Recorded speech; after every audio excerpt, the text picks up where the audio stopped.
For a few years, I've been wanting to start this series of projects. Family heirloom cutting boards. Built to be both stunning and to last a lifetime. This is 001, the first of its kind. Now you may be wondering why the large sigh. Well, this project had a great start, but then events in my life which are leaving a lasting image started to occur. A path in which I walk is no longer known to me. I'll get back into this a bit later in the video. I'm here to tell you right now, we don't care. My name is Patrick. I started off this project with 3 materials: walnut, cherry, and some ambrosia maple. The maple wasn't my first choice, but they didn't have what I was looking for, which was hard white maple. I had one board of each about 8 feet long, and I cut them down into 20-inch pieces. You'd think the 12 hours of footage, I'd have footage of that happening, but I don't. What? Bro, what are you talking about, man? The next step of the process was to get the boards flat and clean edges. So using a combination of my jointer, my table saw, and my planer, I accomplished that goal. Moving on, I needed to create blanks for the waffle pattern. To accomplish this, I need to cut one material into a perfect square. I chose the maple, and I ended up with roughly 3/4 inch by 3/4 inch.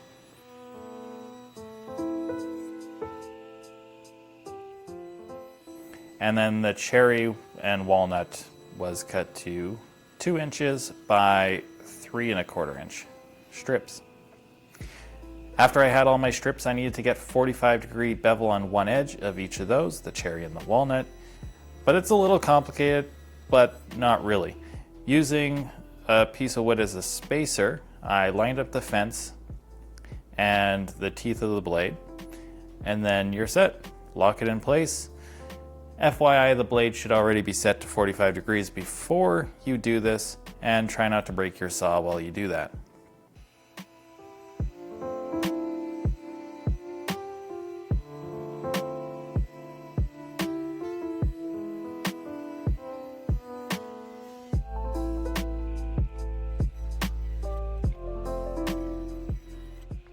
After having those bevels cut on one side of your cherry and your walnut, it's time to glue. And this is actually easier than it seems. Perfect! It just requires a lot of clamps. Basically, apply glue to 2 edges of your maple, or whatever your inside material is, and the inside bevel and the flat part of the other 2 materials, in my case, the cherry and walnut, and then put it all together. But when clamping, do not use a ton of force, because you need to clamp this in 2 directions and evenly as possible.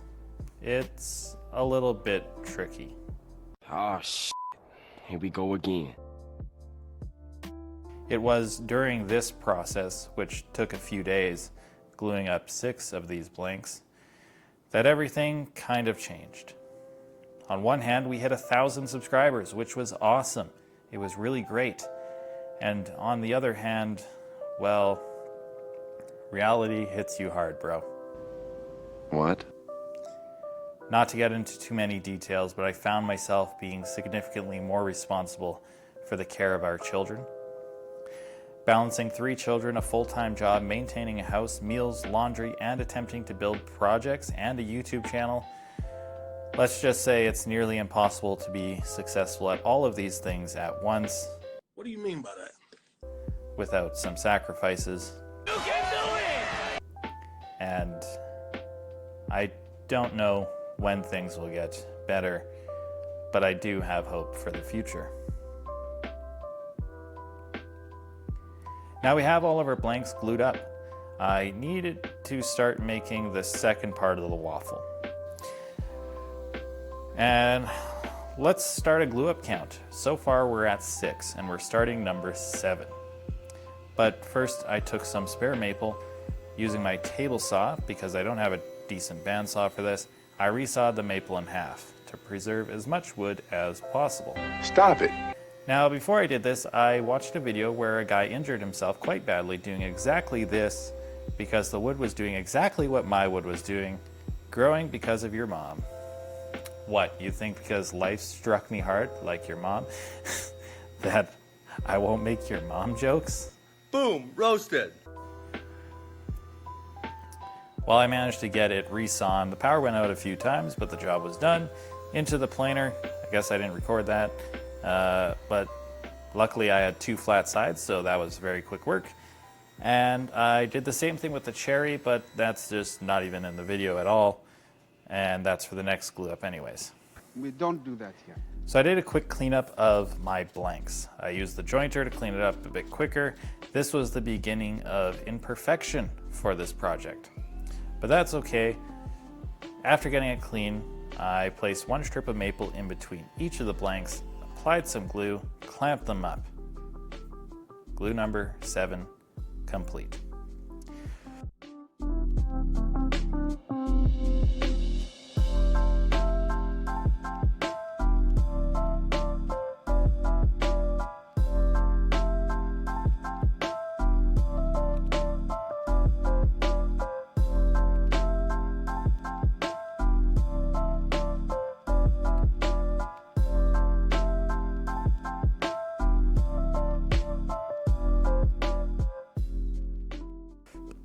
The next day I had a little bit more time and a surfacing bit showed up. Not that it was sent to me, but I paid for it and then it showed up. So I whipped together a little jig using this C channel for another project, thank you Alpha, and had myself a surfacing jig. And I have to say, this was amazing. It really made me want a proper one of these. Nice.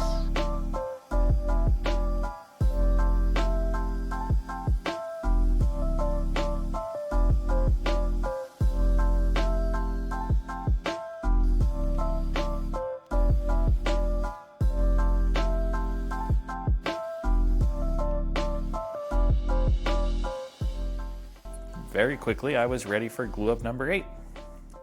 The cherry being glued on top. Of course, I did a bit of sanding in between this, but I applied a bunch of glue and then clamps everywhere.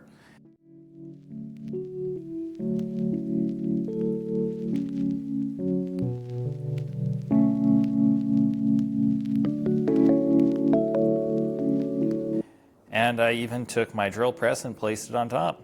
I had to get a little bit creative to ensure it was flat. What the f is that?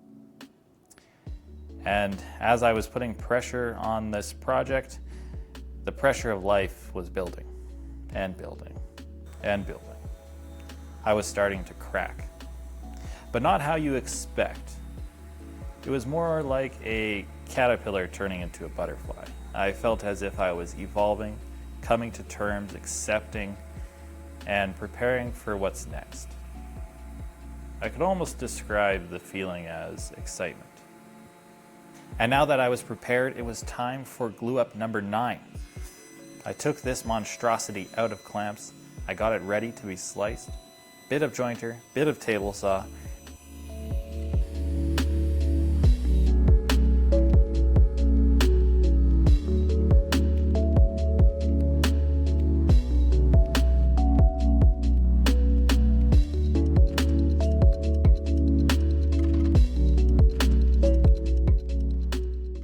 and then using my miter gauge, I used the adjustable fence on my table saw as a stop, and I started slicing the board as wide as I could, a touch over 1 3/4 inch.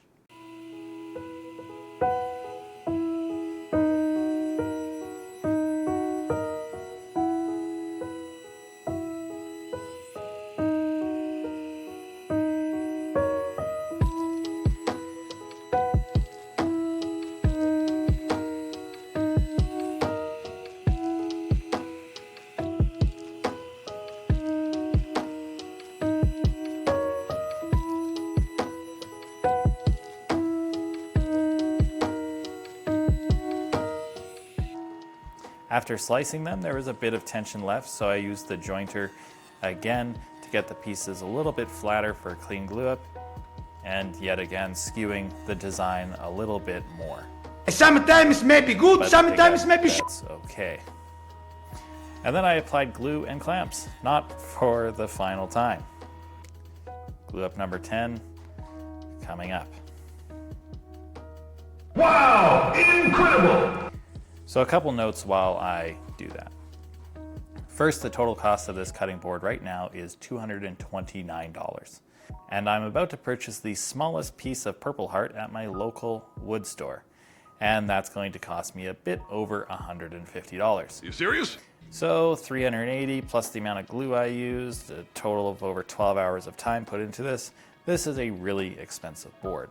But with that said, do what makes you happy. Sometimes it's important to think about yourself and do what's right for yourself.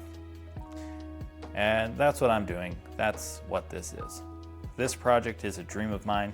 I've always said 001 would be for the most important person in my life, and that is still true. This is a gift, I'm giving it away, and I'm happy to do so, even if it did cost a fortune. Okay, we have our waffle pattern. It's not perfect, and it's time to add a border. I was originally going to do edge grain, but I decided I'd rather go all end grain and ensure this thing lasts 100 years. So I took my Purple Heart, I cut 2 8-inch chunks out of it. I could have saved time but waste material by cutting a third 8-inch chunk, but I decided I'd glue on a 4-inch chunk afterwards. Okay, so glue up number 11. I did a quick cleanup on the jointer to get a nice clean joint, and after that was glued up and came out. I did some more jointing and some more planing, and my table saw went through a hell of a time cutting through this. I had to wedge a chisel in there, which, looking back, terrible idea.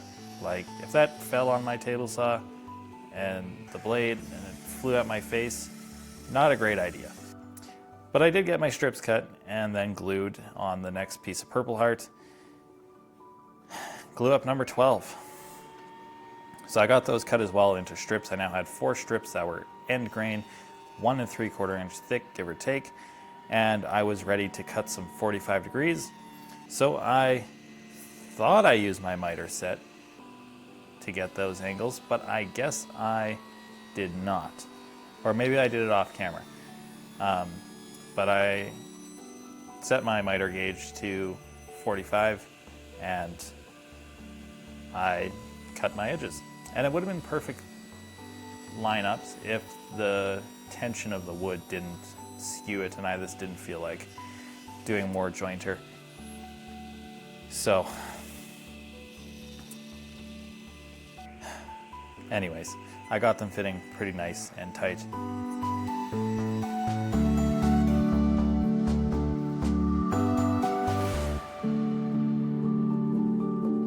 Oh, shit. Here we go again.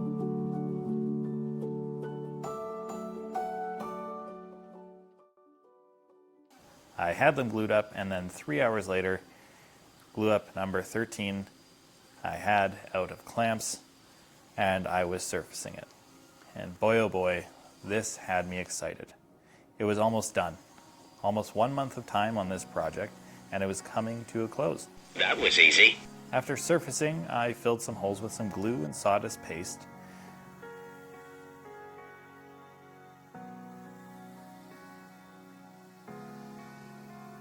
I set up some guides to make a juice groove. Now the footage of this doesn't exist because my phone died, but I do have a snippet of burning and failure, but I did manage to get the job done. After that, I grabbed a 3/4 inch roundover bit just to give the bottom a bit of a handle to help pick it up. Now it's going to have feet, so this just makes your fingers slip in a little bit easier. And now this is a message for you, John Malecki. I hope that's how you say your name. I'm too cheap to buy your merchandise right now. What? You should send me a pair of your shop shades because I'm an idiot and I got an eye full of wood shrapnel and I did deserve it, but I hear they're pretty good. Now the project was done. I did a final sanding, some cleanup, and off camera the day after I wrapped this up, I actually did a nice 1/4 inch roundover bit and made it look even better. The final dimensions are 15 by 1/4 inch by 21.5 inch and about 1 5/8 of an inch thick. But I must thank all of you for watching. If you made it this far, thank you so much. I hope you enjoyed this video. Subscribe if you did. Maybe you learned a few things. I know I did. The future is great, full of excitement and adventure.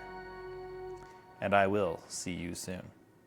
The first of many Rising Saw Woodworking Heirloom series of cutting boards, officially launched 001, is already dedicated to my love.